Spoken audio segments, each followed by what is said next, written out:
God's story, Joshua and the Battle of Jericho. So part of God's story is about a guy named Joshua, and it goes like this. 40 years after God led his family out of Egypt and through the desert, he chose Joshua to lead them to an amazing home he had promised them, called Canaan. Now Canaan wasn't their home yet, not really.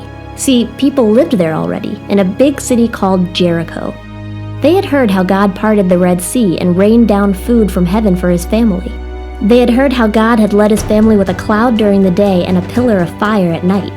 And they realized that if God wanted his family to move into Canaan, he would do something remarkable to get them there. So they were ready for an epic fight. In the past, that had really scared God's family. But here's the thing. God knew Jericho looked scary for his family. So when it was time to go, he reminded Joshua that he was in control. God said, "Be strong and courageous. Do not be afraid. Do not be discouraged, for the Lord your God will be with you wherever you go." Joshua might have felt afraid, but he chose to be strong and courageous. Have you ever done something you know is right even though you were scared? Anyway, for a while God's family camped out waiting to go in, wondering how to get through Jericho's walls. Then one night, Joshua looked up and saw a man standing in front of him.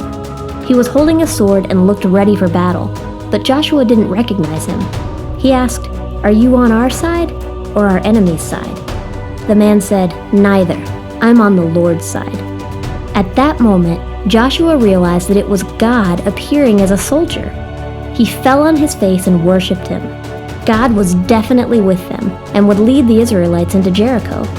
Well, after that, God told Joshua how to get through Jericho's walls. Here's what he told Joshua to do. March around the city once every day for 6 days. Have 7 priests get trumpets made out of ram's horns and carry them.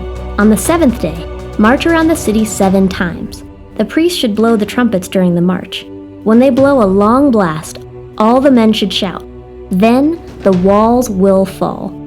Joshua might have wondered how walking and yelling would make walls fall, but he didn't question God. He trusted God. So he obeyed. And guess what? At the last trumpet blast, the walls fell, just like God said they would. God promised not to leave his family, and he didn't. He helped them get through an impossible wall and move into their new and beautiful home. And through Joshua, God would continue to help his family. In fact, Joshua finally became so sure of God's power that he was able to help others to be strong and courageous, just like God had helped him.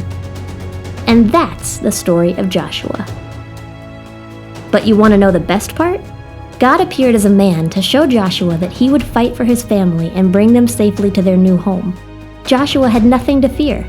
And later, Jesus came to earth as a man to fight for us by taking our punishment for sin, so that one day we can live with him in a perfect new home, which means we have nothing to fear.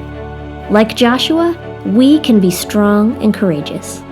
And that's a part of God's story.